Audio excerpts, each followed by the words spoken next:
Welcome back. Moving on to our second segment for today, talking about the most important structure all over the world, talking about the Grand Egyptian Museum, a museum that is going to be a dream to anyone to visit. Well, talking about the museum in more details, we have over the phone Dr. Yehia Abdul. He is a tourism expert. Hello. Good morning. How Good are you? morning, doctor. So first of all, I would like to talk about the Grand Egyptian Museum.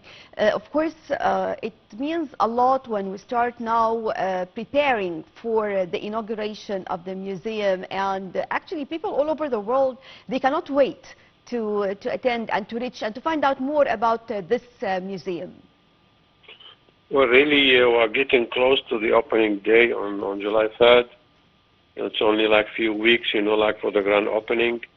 And there is, like great invitations, like for kings, for presidents, for celebrities, for that great day, because it took like over 10 years, like to develop and found, like and establish the Grand Egyptian Museum. And there's a great budget that exceeded, like $1 billion as well. So it houses, like over 100,000 artifacts that belong to the great Egyptian archaeological and pharaonic history, like from pre-dynastic to recent, like the New Kingdom. So really, it's a very prestigious museum that the whole world is anticipating for the grand opening, as we all know, and then we can talk more details about it, inshallah. Well, actually, you can see how we have many different projects taking place around and facilitating the way, the transportation. There is a real preparation right now taking place in the whole area, and especially on the fact that, of course, it is just in front or right in front of the Great Pyramids area. And this is another significance for the whole area and for the museum.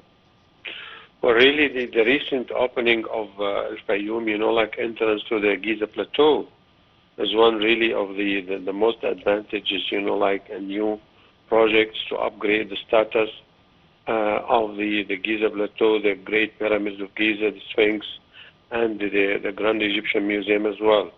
Because this new entrance, like is up to date, like, and it facilitates the inflows, like of over 20,000 visitors per day, which is a large, like number of visitors, like, and carriages, like, and coaches that line up. So visitors, like, from international destinations flood to Egypt to enjoy the great pyramids of Egypt, Cheops, Khafre, and Mykirenes.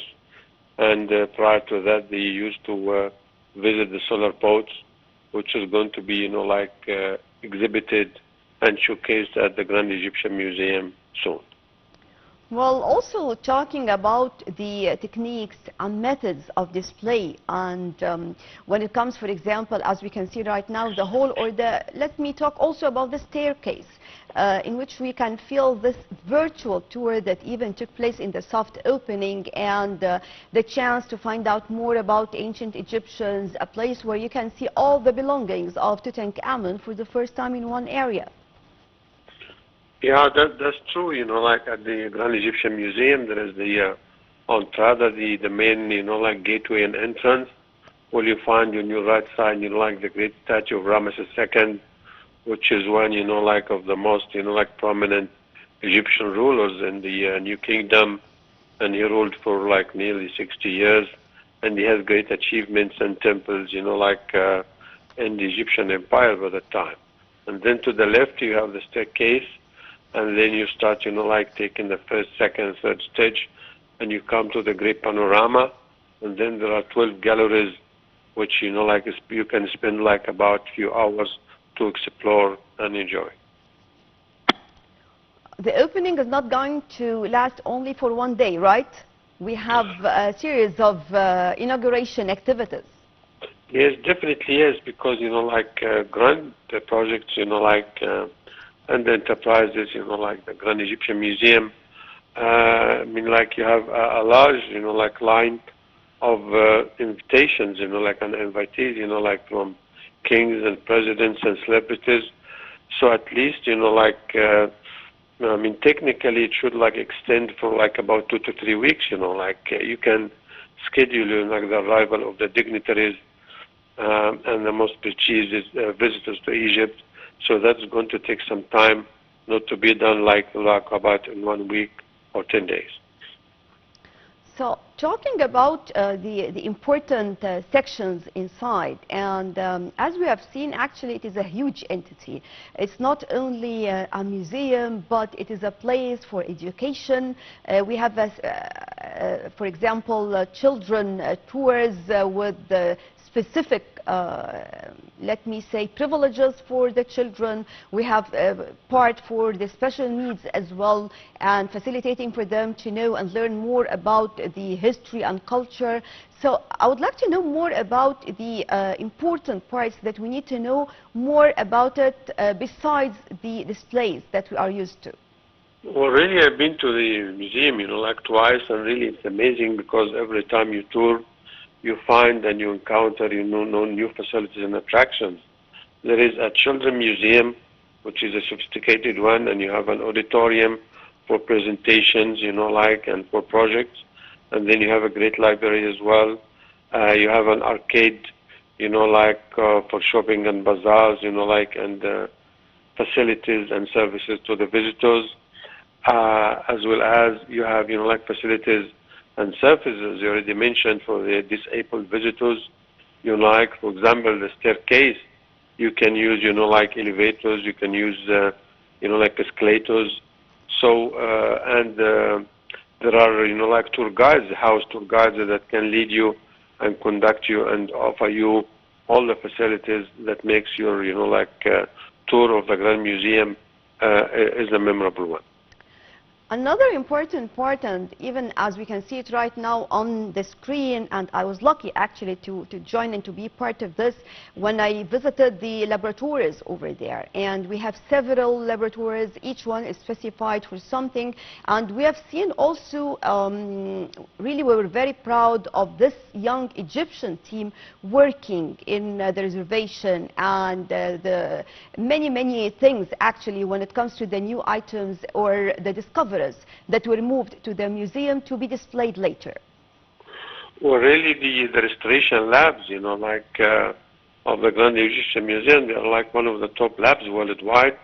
And many museums worldwide, they send their artifacts and archaeological items and antiquities to be, examined and restored and rehabilitated at the sophisticated labs of the Grand Egyptian Museum.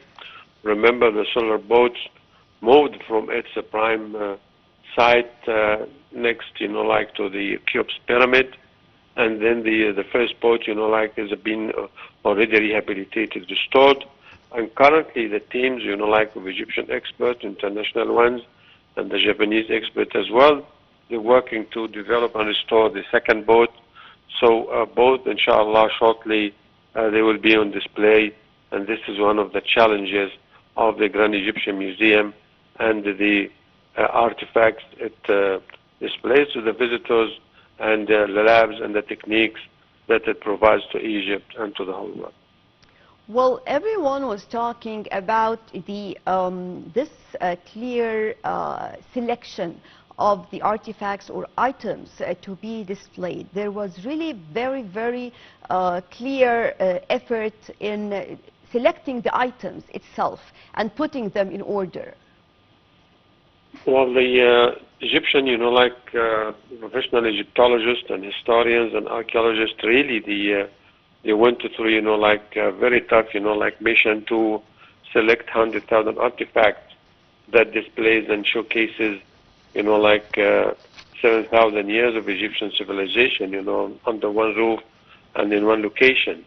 So this is one aspect, and of course, the fruit, or the highlight of the museum is displaying the whole collection of King Tut, 5,400 artifacts under one roof for the first time after, the discovery of the tomb in 1922 in Valley of the Kings by Howard Carter. So really this is a historical event for us, for the whole world, so you can come and visit and tour and enjoy all the treasures of King Tut around 1 or 2 hours as well. Well, the design also of the museum itself actually is very impressive, and it was awarded a prize for the concept of being friendly, environmental friendly, and many items when it comes to this part in particular. Yes, and when you take the staircase, you know, like on the first, second, and third level, you have the beautiful panorama where you can, you know, like watch the Great Pyramid itself, because, you know, like the Grand Egyptian Museum is nominated, or, you know, like described as a site museum, because, you know, like it belongs to the Giza Plateau and the Giza Necropolis. So that's why it's a selection, it's a site, it's a development, really. Each part of it, you know, like deserves an award, and it houses, you know, like the rarest, you know, like antiquities in the whole world as well. Well, Dr. Yehia Abdul, our tourism expert, always a pleasure having you with us on the show. And with this, we come to the end of our breakfast show for today. Thank you all for joining us, and stay tuned for more coming up on Nile TV International.